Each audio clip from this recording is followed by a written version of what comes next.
Hey, how are you doing? So we're actually just thinking about doing a little music performance before the start of every podcast.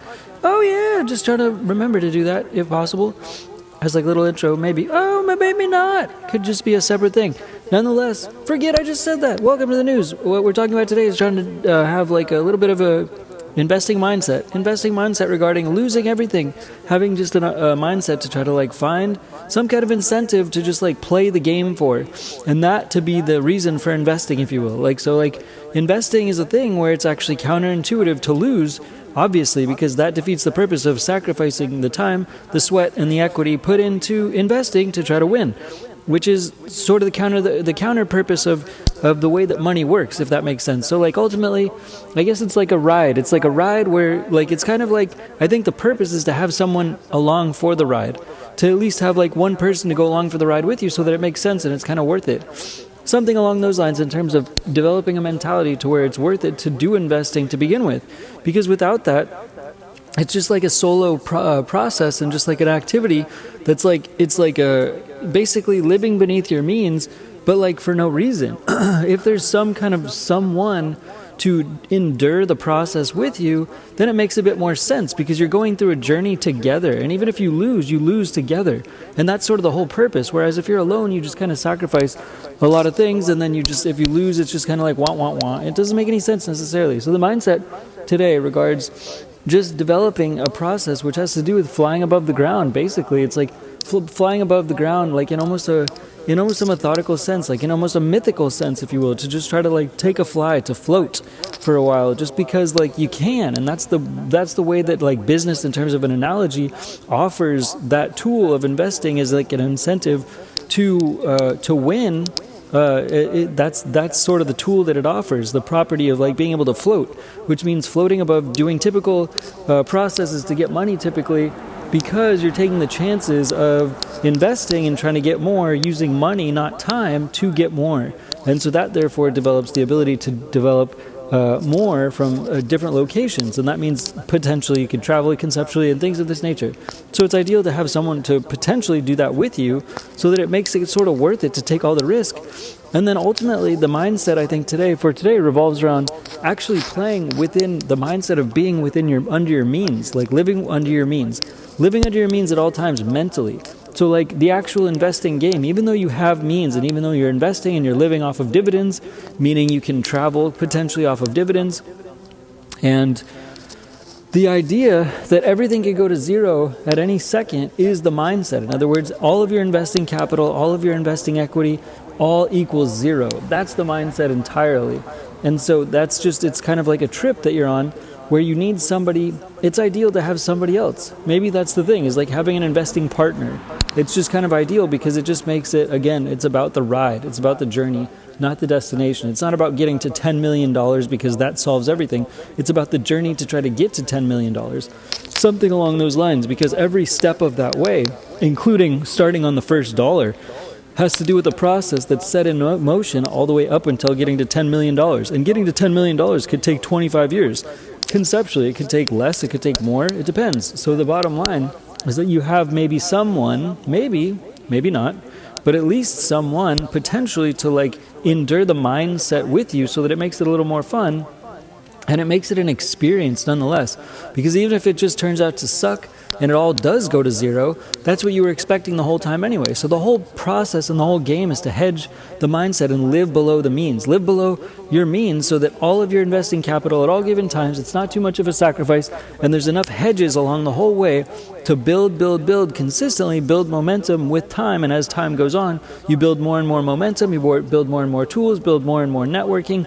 So the way that the process and the program is engineered, in air quotes, to start to try to add value to itself is that with time you add more value, you add more tools, you add more resources, you add more consultants and things of this nature, so that you have more people in your corner trying to help you, assuming that that's what your longer term plan is. We'll call it 25 years, so that you have different markers and checkpoints down the line for adding consultants, adding engineers, adding people who can add value to your process to have an overall improving process. So that's the game of trying, at least trying.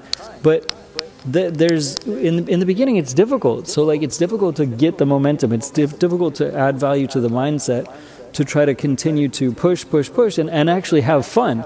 And I think that's real. That's kind of the actual. That's the actual whole thing. That's the actual whole process in of itself to make it work. Because if you're just doing it by yourself and you're not having any fun, then you're not going to necessarily want to do it. But if you can engineer this investing thing to make it to be fun, then that's like really that's the whole game in my opinion. Because the ability to use dividends to be able to make a life where you're actually floating above needing to use time to make money, and being able to use money to make money allows it so that you can change locations to continue to make money with money. And that's sort of one of the biggest factors of making money with money, meaning that you can travel and you can use dividends to pay for your travels.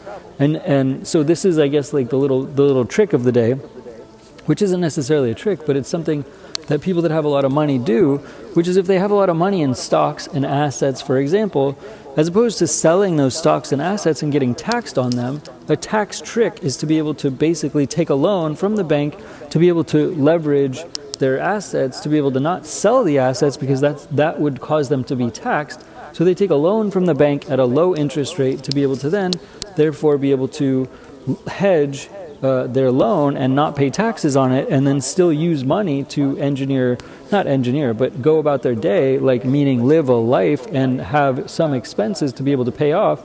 Whereas the second thing to add to that, which is typical, is to try to leverage the credit card strategy, the high limit business credit card strategy. So instead of going to a bank and asking for a loan, where either, like, even though it might be a low interest loan, it could be 4%, 5% to 7%. The other direction is to go, like, which still can, I think, be written off in terms of taxes, or just by leveraging it as a loan and then still not necessarily paying taxes, is getting a 0% interest high limit loan from using a high limit business credit card, which basically is kind of a strategy called credit stacking. And the purpose of that is to be able to try to use banks' money to also make more money, and like still you could potentially like reinvest the bank's money and things of that nature. But I think the one caveat, which is similar to what people that have a lot of money do, is actually having assets to back up what you actually have, to try to take a loan out, whatever you're taking a loan out, that you actually have that value in assets to be able to try to if necessary pay it back at any given time. And that's sort of the main instance. Is it's using the same methodology but leveraging high limit business credit cards from the bank, which means 0% interest. And also business credit cards don't allow you don't need to influence your personal credit score, which high limit which personal credit cards do when you take them to the higher side of the limits and almost get to the point of using all of the credit limit on personal credit cards. So this, as well as the idea of living beneath your means, meaning that, like, even though you're trying to float above ground, you and your friend, this is just an advisory concept to try to have the most fun with the least amount of woes or blunt or issues, I should say, is trying to still always live beneath your means.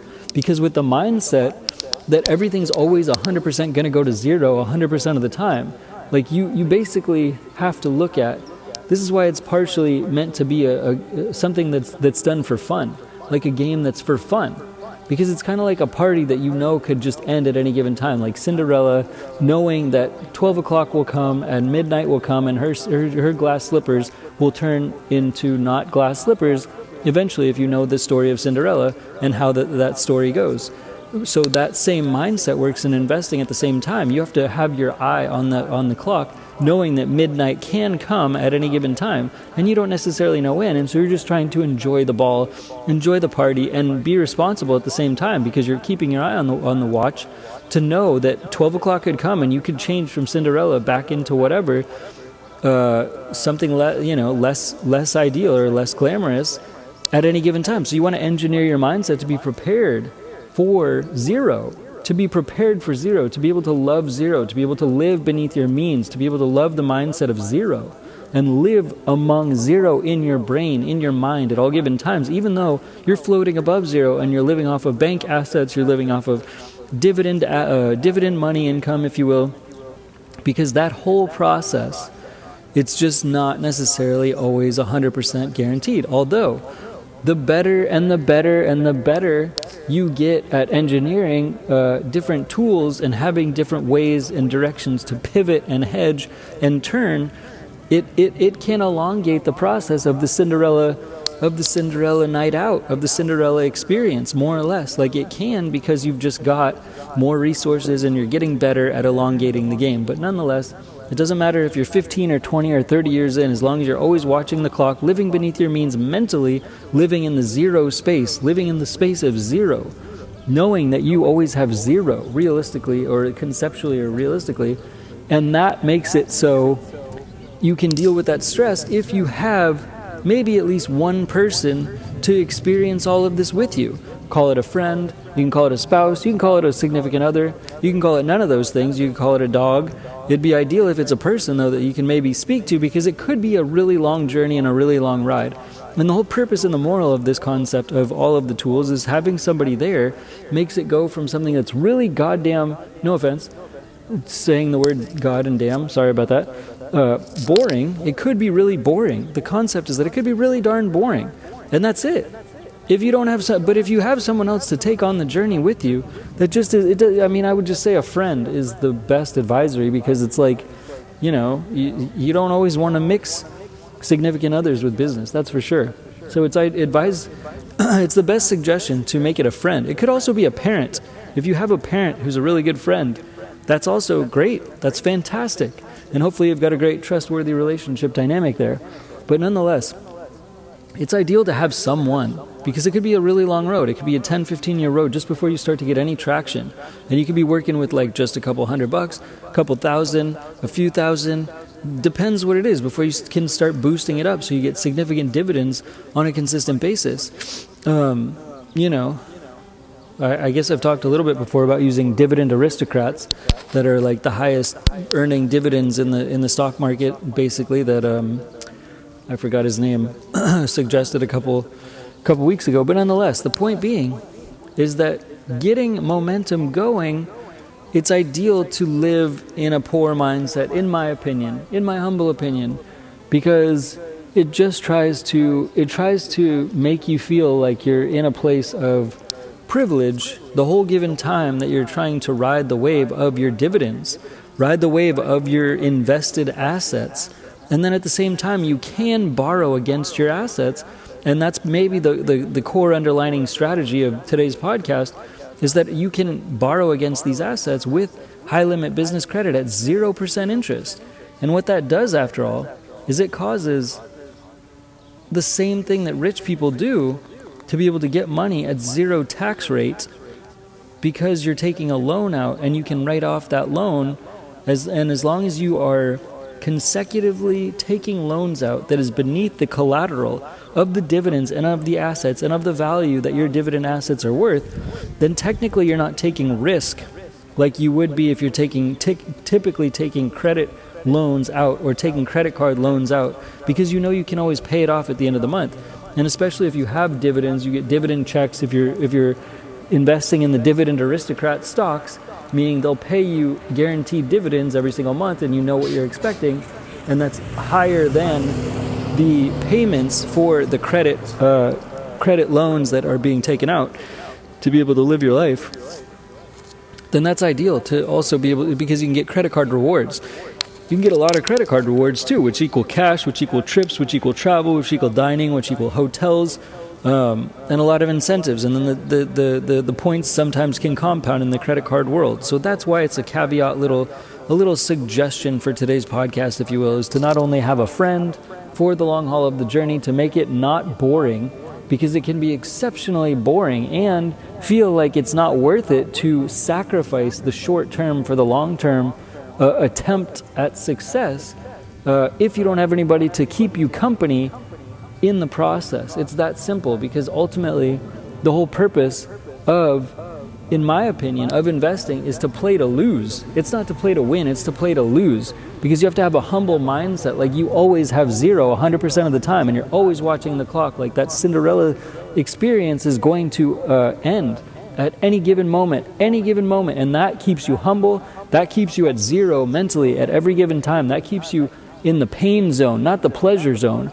Because the pain zone is when you're prepared to go back to the Cinderella experience to end at any given time, and then it makes it so you're not necessarily expecting it to continue, even though that's the whole purpose of the game, and the chances and the odds and the potential go up for it to continue if you have that mindset, because you're not expecting, you're not being gluttonous, you're not being, entitled to that lifestyle after all. Not at all. It's the opposite. You're being grateful, and therefore you're still living in pain, even though you have some luxury around you, you have some goods, you have some assets around you. And that, I think, is the key to continuing to build assets going forward. It's something along the lines of what Ray Dalio has talked about in the past. But nonetheless, I'm not going to mention that. We've already talked long enough today.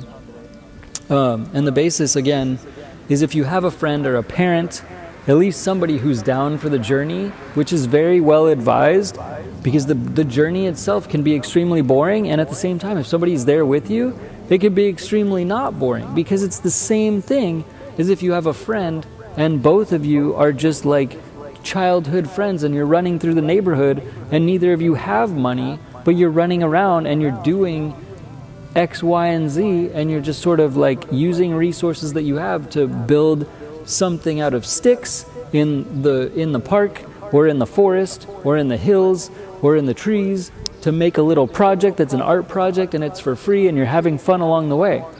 So therefore, it doesn't matter what state of wealth you're at. If you have a friend like that, whether it's a parent or a friend, that's ideal, that know that they're along the ride for that kind of a journey, then you're just trying to have fun along the ride for the process, still knowing that you still are living in the forest, making gluing sticks and trees together, and you're happy to go back to zero any given time. And that's the mindset that you're living in, is zero. You're living in zero. But then again, if you get more assets, you can borrow to get even more assets. Borrow to get even more assets, as long as you always have collateral in the form of your original potential assets to be able to cover any given new loans that are taken out to be able to buy more assets in any other given direction. And hedging that mindset very carefully and delicately, because loans are a little bit dangerous, in my opinion, but 0% interest loans is obviously the best thing that you could hope for. So having things that are quick to be able to make a return or a turnaround, or just to make a transaction occur, so that there's immediate cash flow to immediately cover an immediate loan conceptual process, which, again, in creative finance real estate, like with Pace Morby, you don't need collateral, you don't need credit, you don't need credentials. You can just automatically take over a cash flowing asset and not necessarily need credit at all, and then use the cash flow to develop a 0% seller finance purchase of a given business, of a real estate business that is already cash flowing, to use the cash flow to continue to pay for the cost of that business. And that is one example of not necessarily even needing credit to be able to continue to add assets to a portfolio per se. Anyways, we've gone a little long today, so hopefully it makes sense. But realistically, the mindset and the purpose and the underlining, to just recap what we were speaking about, is to live beneath your means. Live beneath your means mentally. Live beneath your means mentally 100%, and have a friend, at least one friend or parent, to go through the arduous process of investing in the long term, like 20 to 25 year process, to try to really accelerate significantly the process of investing, because you're always living in zero. You're always happy making glue and sticks together in the forest, if necessary, to have your fun. You're not relying on money. And the more that you can also hopefully generate in terms of money, the more you can give. The more you can give to the world. And that's really the underlining purpose of having more money realistically too, which causes more money to sometimes reoccur, and I'll say matriculate. I don't know if it's an accurate word right there, but to cycle and recycle, and somewhat to circulate in a cyclical way, to try to give more, to then therefore be able to have more, to be able to give more again. And that's, again, the purpose of trying to live with a zero mindset. Like, you have nothing, but you're trying to build to be able to give. And that's the core. That's the core for the conceptualization. So hopefully there's some underlining interest to take the journey with it in mind, that it's not about pleasure, that it's actually intentionally about pain, but it's pain that's engineered to have rewards, to try to make a little bit of a fallback that makes it sort of an like a pain that's relevant and viable and valuable, if that makes sense. Because if nothing else, if you have a friend or a parent there that's enjoyable to be around, that can be a key to just doing, again, it doesn't matter how much money you have. It's just about trying to develop enjoyable processes.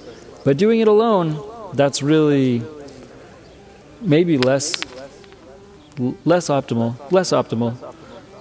I would say. But living in the zero mindset, nonetheless, like it's always zero, is, I think, very, very, very important. To always, always, always live beneath your means. To then, therefore, just try to give the most to the world and generate the most philanthropy energy in the world, and try to develop the global good deeds economy among the world, among us all, and the global philanthropy energy grid among us all, for global harmonious attempt at global harmonious experience among all of humanity. Anyways, that's all for now. Thanks again, Tinky Tack and Change for Game Studios. Bye. Peace, bye. And let's all remember to push for world peace every single day. Let's all remember to push for world peace every single day. Let's push for world peace every single day. And also, let's remember to try to clear the animal shelters. Let's clear all the animal shelters in the world. Let's clear all the animal shelters in the world, because we can foster all the shelter animals. We can adopt all the shelter animals in the world. We can rescue all the shelter animals in the world. And we can also hire the shelter animals as healers. We can also hire the shelter animals as healers all throughout the world, so that they don't have to be mistreated in animal shelters. And we can clear the animal shelters, and we can hire the shelter animals as healers throughout our communities. Hire the shelter animals as healers throughout our communities, because they also work for free, and they could use better purpose and use better jobs and be able to add value and be therapeutic energy for humans and humanity, to help us be more harmonious as humans and among humanity, for all the animals in the world, to clear all the animal shelters, to try to get them to transition their energy in terms of therapeutic energy to all humans, so we can clear the animal shelters to add value to humanity in terms of harmony, if possible. And let's push for world peace every single day and clear the animal shelters every